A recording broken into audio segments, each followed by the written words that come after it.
Hello and welcome to learning chemistry with S K Verma. Dear friends, कैसे हैं आप सब? अच्छे हैं? उम्मीद करता हूं कि आपकी तैयारी भी काफी अच्छी चल रही होगी। तो चलिए शुरू करते हैं आज का वीडियो और देखते हैं कि आज हमारे पास कौन सा नया टॉपिक है। तो यस, पिछले वीडियो में हम मैग्नेटिक प्रॉपर्टीज जो है लेंथेनाइड्स और एक्टिनाइड्स की, उसका काफी शानदार वीडियो एक मैंने आपको दिया है, जिसमें लगभग मैग्नेटिक प्रॉपर्टी से रिलेटेड सारे पॉइंट्स उसमें इंक्लूड हो गए हैं। इस वीडियो में मैग्नेटिक प्रॉपर्टी जो है लेंथेनॉइड्स और एक्टिनॉइड्स की, उसके पीवाईक्यू हम लोग डिस्कस करने वाले हैं। और पीवाईक्यू का तो आपको पता ही है, हम ऑल एग्जाम पीवाईक्यू डिस्कस करते हैं, यानी कि आपके जितने भी एग्जाम होते हैं केमिस्ट्री से रिलेटेड, आरपीएससी और including NEET, JEE, NCERT exemplar, NCERT के बाकी क्वेश्चन, ये सारे हम लोग लेते हैं। तो चलिए फटाफट शुरू करते हैं। Magnetic properties, lanthanoid, actinoid, PYQ. PYQ start करने से पहले एक इंपॉर्टेंट इंफॉर्मेशन है। ये वीडियो पिछला जो वीडियो था पार्ट 7, जिसमें मैग्नेटिक प्रॉपर्टी की हमने डिटेल में बात की है, यदि आपने ये वीडियो पूरा नहीं देखा है तो पूरा देख लीजिए, क्योंकि आप इसको पूरा देखेंगे तो मैग्नेटिक प्रॉपर्टी से रिलेटेड कोई भी डाउट आपका नहीं रहेगा। और ये जो पीवाईक्यू हम डिस्कस करने वाले हैं वो आपको बहुत ही अच्छी तरह से समझ में आएंगे। एक चीज और है, आपको इस वीडियो को पूरा देखते टाइम नोट्स बनाते चलने हैं एक एक पॉइंट के, जैसे पॉइंट्स में मैंने बताया है। इवन सारे ही वीडियोज से आपको नोट्स ही बनाने हैं, है ना। आपको मूवी की तरह नहीं देखना, कॉपी पेन लेके बैठना है और जो मैं बोल रहा हूं या वो जो लिखा हुआ आपके सामने आ रहा है उसको आपको लिखते चले जाना है, इंपॉर्टेंट पॉइंट्स के नोट्स बनाने हैं। यस, तो चलिए शुरू करते हैं मैग्नेटिक प्रॉपर्टीज के पीवाईक्यू। यस, ये पहला पीवाईक्यू है, ये आपके सामने है। यस, टेक्निकल असिस्टेंट केमिस्ट्री 2016 का जो एग्जाम हुआ था उसका पीवाईक्यू है। उसने इन्होंने कहा है कि कौन सा पैरामैग्नेटिक है। पैरामैग्नेटिक कौन सा है अभी बता देता हूं आपको। लेंथेनम 3+, इसमें तो F0 होता है। Zd3+, इसमें आपका F7 होता है। Lu3+, इसमें F14 होता है। Ce4+, इसमें 4F0 होता है। जहां तक मुझे पता है ये इलेक्ट्रॉनिक कॉन्फ़िगरेशन सही है। और इसके हिसाब से आपका पैरामैग्नेटिक कौन सा आना चाहिए जिसमें अनपेयर्ड इलेक्ट्रॉन है। अनपेयर्ड इलेक्ट्रॉन केवल Zd में होगा, यही हमारा पैरामैग्नेटिक है, यही हमारा आंसर है। यस, चलते हैं आगे। इनमें से कौन सा पैरामैग्नेटिक नहीं है? यस, नहीं है भाई, अनुचुंबकीय नहीं है। नहीं है इसका मतलब डायमैग्नेटिक कौन सा है अभी पता लगाते हैं। Lu3+, ल्यूटीशियम 3+, ये आपका डायमैग्नेटिक है, क्योंकि इसमें 4F14 होता है। कोई अनपेयर्ड इलेक्ट्रॉन नहीं होता, कोई अनपेयर्ड इलेक्ट्रॉन नहीं होता, तो ये पैरामैग्नेटिक भी नहीं है, यही हमारा आंसर है। ये हमारा जो पिछला वीडियो था मैग्नेटिक प्रॉपर्टीज का, उसका सेकंड पॉइंट्स में से ये सारे क्वेश्चन आ रहे हैं। सेकंड पॉइंट, दूसरा पॉइंट, यदि आपने वीडियो नहीं देखा है तो डिस्क्रिप्शन बॉक्स में उसका लिंक है। आपकी ये जो प्लेलिस्ट है लेंथेनॉइड की, है ना, उस प्लेलिस्ट को ओपन करके वो वीडियो जो पार्ट 7 है वो जरूर देखिए, ताकि आपको ये पीवाईक्यू सारे समझ में आए।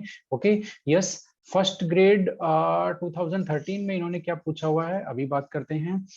कौन सा अनुचुंबकीय नहीं है, यानी कि वही क्वेश्चन, सेम क्वेश्चन रिपीट हुआ है। देख लीजिए, देख लीजिए। आप कहेंगे आपने बताया नहीं था sir. Paper second assistant professor 2016 में जो पूछा गया है वो वही पूछा गया है जो फर्स्ट ग्रेड 2013 में आ चुका है। ठीक है, तो अनुचुंबकीय कौन सा नहीं है? ल्यूटीशियम 3+ नहीं है।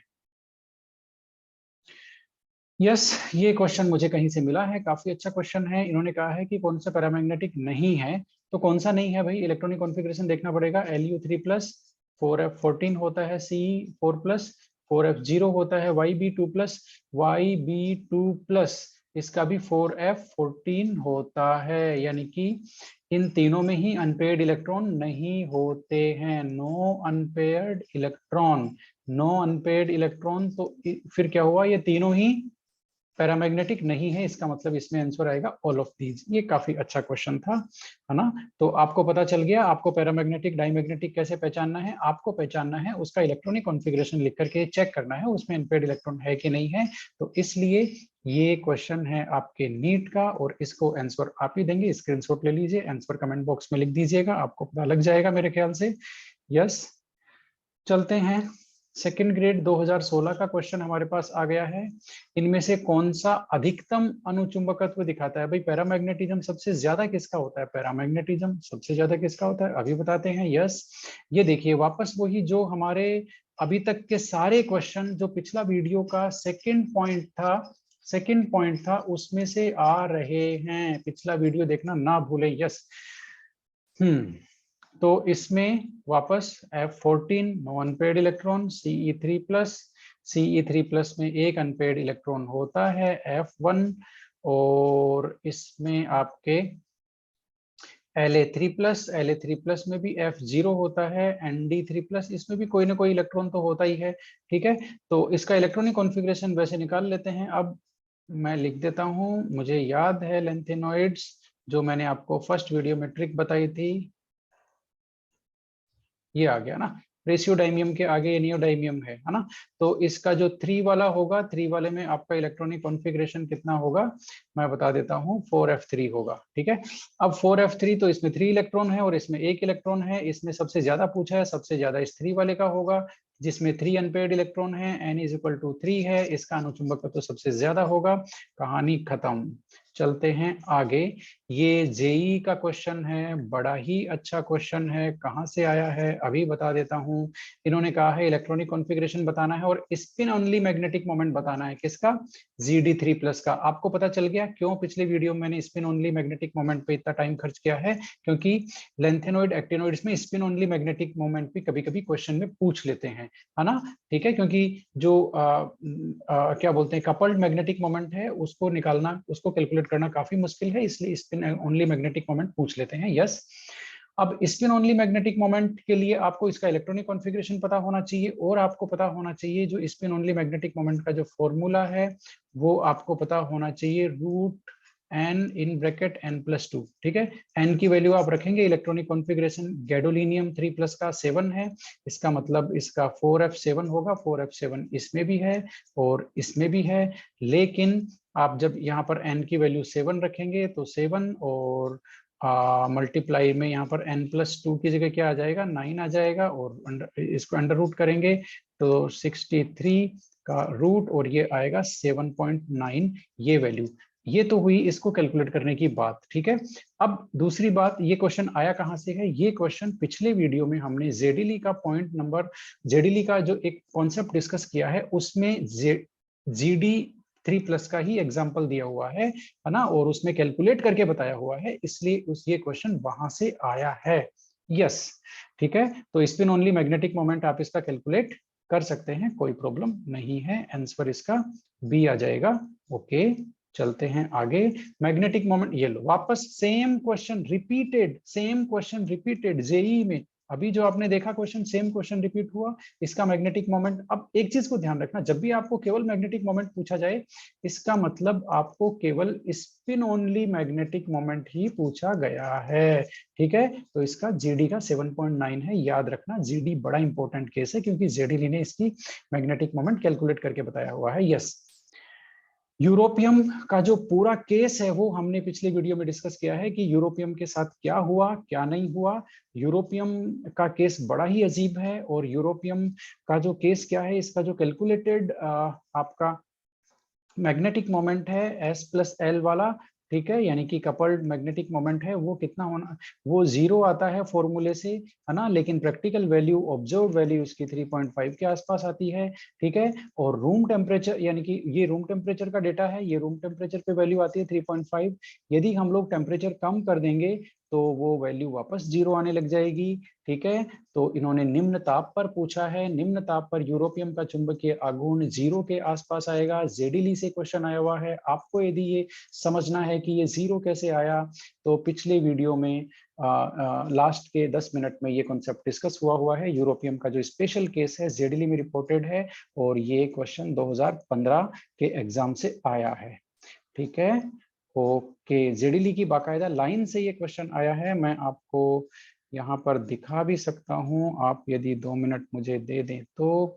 ये देखिए, ये जेडीली का वो पैराग्राफ है जिसमें से ये क्वेश्चन आया है, और मैं आपको अंडरलाइन करके बता देता हूँ वो लाइन, ये रही और ये रहा। Measuring the magnetic moment at low temperature, ठीक है, और ये रहा magnetic moment of europium at low temperature is close to zero, is close to zero, ये रहा जेडी ली। ठीक है, तो पिछला वीडियो में इसकी एक्सप्लेनेशन मैंने की है, वो आप वहां से जाके देख सकते हैं। 2015 2011 में ये क्वेश्चन बड़ा ही अजीब सा आया है। इन्होंने पूछा है सर्वाधिक किसका होता है, तो भाई सर्वाधिक किसका होता है ऐसे तो बताया नहीं जा सकता, है ना, क्योंकि इसमें पीएम भी है और इसमें इधर भी पीएम आ रहा है। मेरे ख्याल से डायस्प्रोस्मियम वाले का होना चाहिए, है ना, क्योंकि डायस्प्रोस्मियम का जो मैग्नेटिक मोमेंट होता है वो कितना होता है, अभी बात करते हैं, देखते हैं। ये देखिए डायस्प्रोस्मियम का जो मैग्नेटिक मोमेंट है वो सबसे ज्यादा होता है 10.63। तो मेरी आपको यहाँ पर एक सलाह है जो मैंने पिछले वीडियो में भी दी है कि ये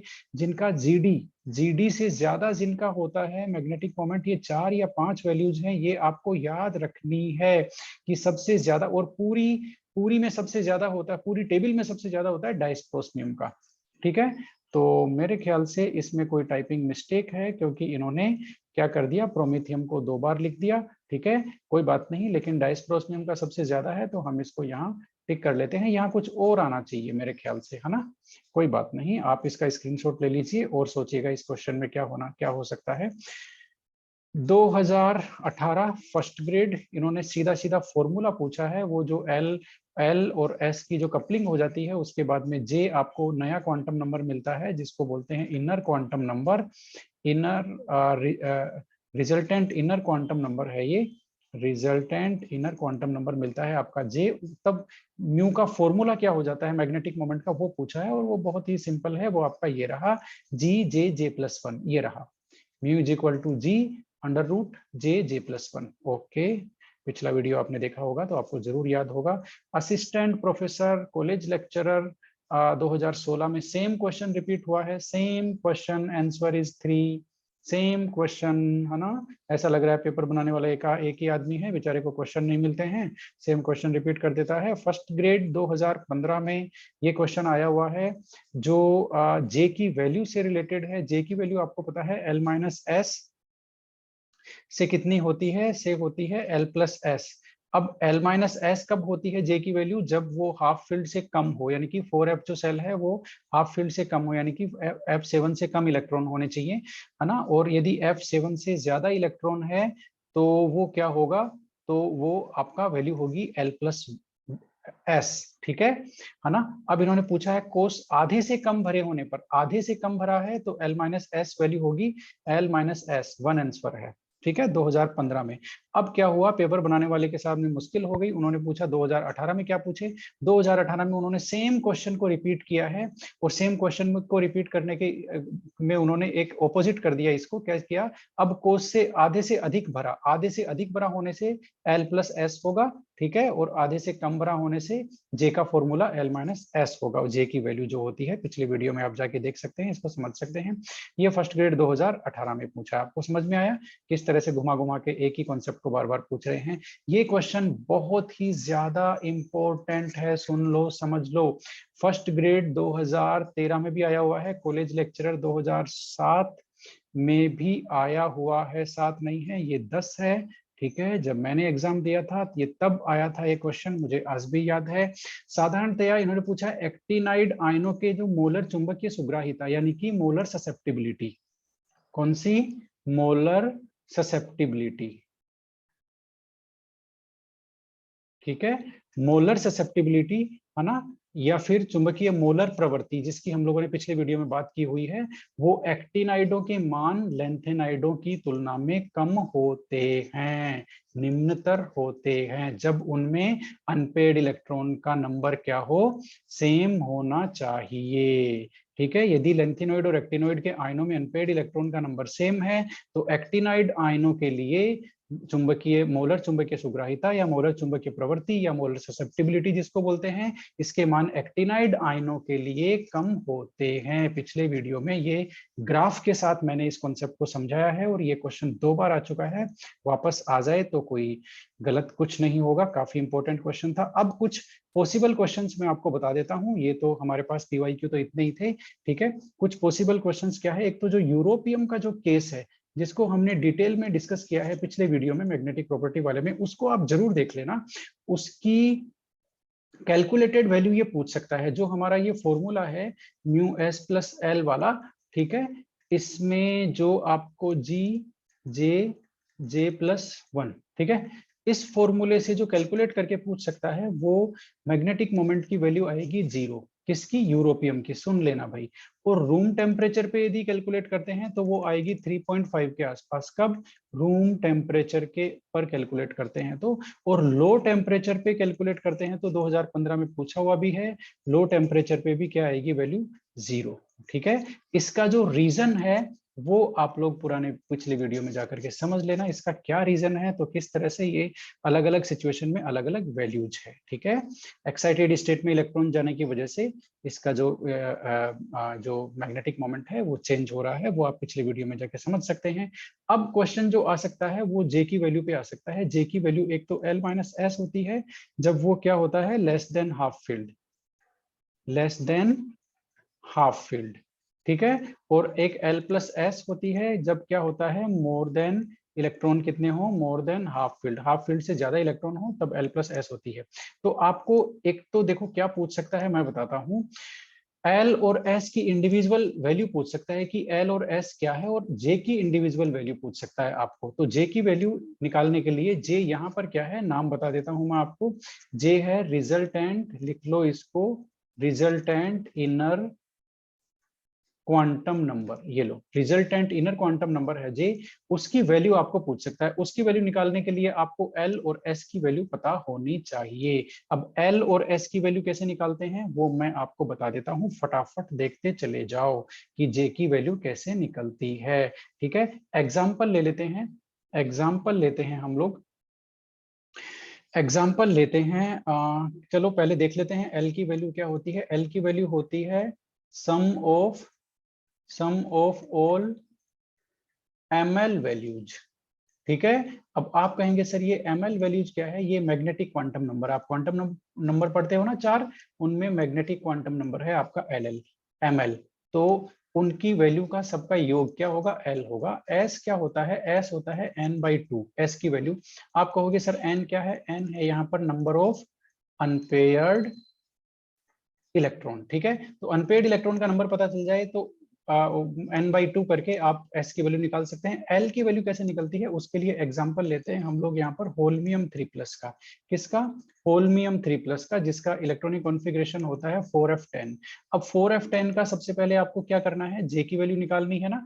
ठीक है, जे की वैल्यू के लिए पहले l और s की वैल्यू निकालेंगे, तो आप सबसे पहले इसका बॉक्स रिप्रेजेंटेशन बनाएंगे, ये देखिए, है ना। और 10 इलेक्ट्रॉन फिल करेंगे। कैसे करेंगे? सबसे पहले तो एक एक इलेक्ट्रॉन सब में दे दीजिए, है ना। ये लीजिए 7 इलेक्ट्रॉन, तो ये जो एफ के जो 7 ऑर्बिटल है उसमें मैंने दे दिए हैं। अब 3 इलेक्ट्रॉन बचे, पेयरिंग करा देते हैं।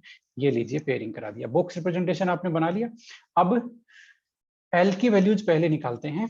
एल की वैल्यूज आप जानते हैं क्या होती है? Sum of all ml values. ml values का सम होता है ये। ठीक है, ml वैल्यूज का सम है। अब ml वैल्यूज क्या है भाई? ml values magnetic quantum number की वैल्यू आप जानते हैं। f के लिए क्या होती है? f के लिए होती है +3 से -3। +3 से कितना? -3 होती है। किसकी वैल्यू? ml की वैल्यू। किसके लिए? f ऑर्बिटल के लिए। अब 3 कहां से आया? आपको पता है 3 कहां से आया? एल जो है वो है आपका एजीमुथल क्वांटम नंबर, द्विगंशी क्वांटम संख्या। उसकी उस एफ ऑर्बिटल के लिए उसकी वैल्यू होती है L = 3। ठीक है, और ml की वैल्यू होती है, ml की वैल्यू होती है +L2 - L, है ना, यानी कि +L से लेकर के -L तक। ठीक है, तो ये ml की वैल्यू हो गई +3 से -3। अब आप इसको रख दीजिए यहाँ पर, +3 +2 +1 0 -1 -2 -3, इस तरह से आप यहाँ रख देंगे ये वैल्यूज इन सातों f ऑर्बिटल के ऊपर। ठीक है, अब आप कैलकुलेट करेंगे। ये देखो +3 के कितने इलेक्ट्रॉन हैं यहाँ पर? +3 के यहाँ पर 2 इलेक्ट्रॉन है, तो कितने हो गए? यहाँ पर +6 हो गए। यहाँ पर +2 के कितने इलेक्ट्रॉन है? 2 इलेक्ट्रॉन है, तो ऐड कर दो दोनों को, तो ये +4 हो गया। यहाँ पर +1 के कितने इलेक्ट्रॉन है? 2 इलेक्ट्रॉन है, तो ये +2 हो गया। यहाँ पर 0 का 1 इलेक्ट्रॉन है, उसको ऐड करेंगे, 0 ही रहेगा। है ना। अब यहाँ पर ये -1 का इलेक्ट्रॉन है, -1 का जो इलेक्ट्रॉन है, कितने इलेक्ट्रॉन है, एक है, तो -1 ही रहेगा। -2 का कितना इलेक्ट्रॉन है, एक है, वैल्यू -2 ही रहेगी। -3 का एक इलेक्ट्रॉन है, -3 रहेगा। अब आप इसको ऐड कर देंगे, प्लस वाले कितने हो गए भाई, प्लस वाले हो गए 12, और ये कितने हो गए, ये हो गए -6। इनको आप जोड़ दो, है ना, तो आएगा आंसर 6। तो इस तरह से एल की वैल्यू आ गई 6। बात आपको समझ में आई। सबसे पहले बॉक्स रिप्रेजेंटेशन बनाना है, फिर ml की वैल्यू जो होती है -3 से +3 से -3 वो ऊपर लिखना है, फिर जितने इलेक्ट्रॉन है उसके हिसाब से कैलकुलेट करके फाइनल वैल्यूज का एडिशन करना है। वो आपका हो गया क्या, L की वैल्यू आ गई, L = 6। ठीक है, अब S की वैल्यू निकालते हैं। S की वैल्यू आपको पता है, number of unpaired electron divided by 2। Number of unpaired electron कितने दिख रहे हैं, 1 2 3 4 दिख रहे हैं आपको, तो 4/2 = 2। तो ये हो गई S की वैल्यूज। अब J की वैल्यू आप कैसे निकालेंगे, ये हाफ फील्ड से ज्यादा भरा हुआ है ना, तो J जो आपका रिजल्टेंट इनर क्वांटम नंबर है उसका फॉर्मूला हो गया L+S। हाफ फील्ड से ज्यादा भरा हुआ होता है तो L+S, यानी कि अब जो वैल्यू आ गई आपकी J की वैल्यू, L की वैल्यू 6 और J की वैल्यू 2, तो 6 + 2 = 8। ये आ गई आपकी J की वैल्यू। इस तरह से आप क्या करेंगे, J की वैल्यू कैलकुलेट करेंगे, पहले L की वैल्यू निकालेंगे, S की वैल्यू निकालेंगे, और फिर J की वैल्यू आप कैलकुलेट कर सकते हैं। जो स्कीम मैंने बताई है उसके हिसाब से। प्रैक्टिस के लिए मैं आपको कुछ एग्जांपल दे रहा हूं, आप उनको चेक कीजिएगा, है ना, और आपकी प्रैक्टिस हो जाएगी। इसका F2 होता है प्रेसियोडाइमियम का इलेक्ट्रॉनिक कॉन्फ़िगरेशन Pr3+ का। इसके लिए L की वैल्यू आप कैलकुलेट करके देखना, 5 आनी चाहिए। S की वैल्यू आप कैलकुलेट करके देखना, 1 आनी चाहिए। और J की वैल्यू आप कैलकुलेट करोगे तो L - S आएगा, क्योंकि वो आधे से कम भरा हुआ है f ऑर्बिटल, इसलिए वो वैल्यू आनी चाहिए 4। ये आप ट्राई करके देखना, ये मैं आपको ऑलरेडी कैलकुलेट किया हुआ दे रहा हूँ। इसी तरह से एक और आपको मैं कैलकुलेट करके बता देता हूँ, काफी इंटरेस्टिंग एग्जांपल है GD3 का। GD3 में 4f7 होते हैं, है ना, तो इसके लिए S की वैल्यू तो n/2 आपको पता है, 7/2 हो गया S की वैल्यू तो। ठीक है, L की वैल्यूज बड़ी मुश्किल है। L की वैल्यूज देखिए कैसे निकालते हैं, 7 इलेक्ट्रॉन हो गए ना, 2 3 4 5 6 7 हो गए ना, इनमें एक एक इलेक्ट्रॉन दे दो आप, 4f7 है ना, ये लो।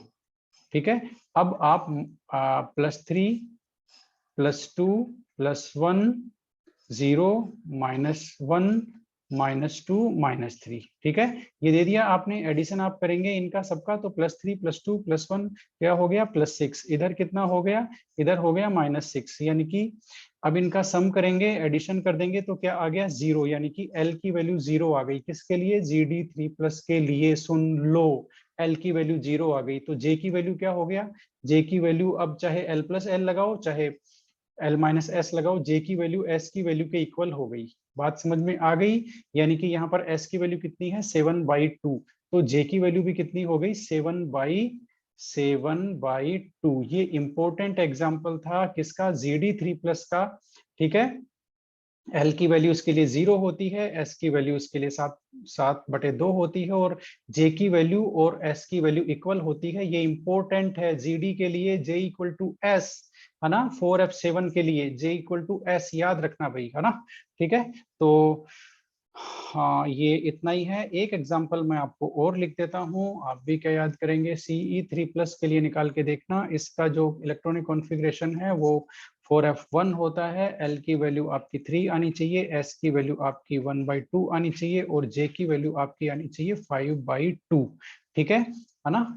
तो यदि ये आता है तो इसका मतलब आप सीख गए हैं। तो इस वीडियो में इतना ही। PYQ मैंने बता दिए हैं, पॉसिबल क्वेश्चंस भी मैंने बता दिए हैं। Thank you very much. अगले वीडियो के लिए इंतजार मत कीजिए, क्योंकि जल्दी ही आ जाएगा। पिछले वीडियोस देख लीजिए। Thank you very much.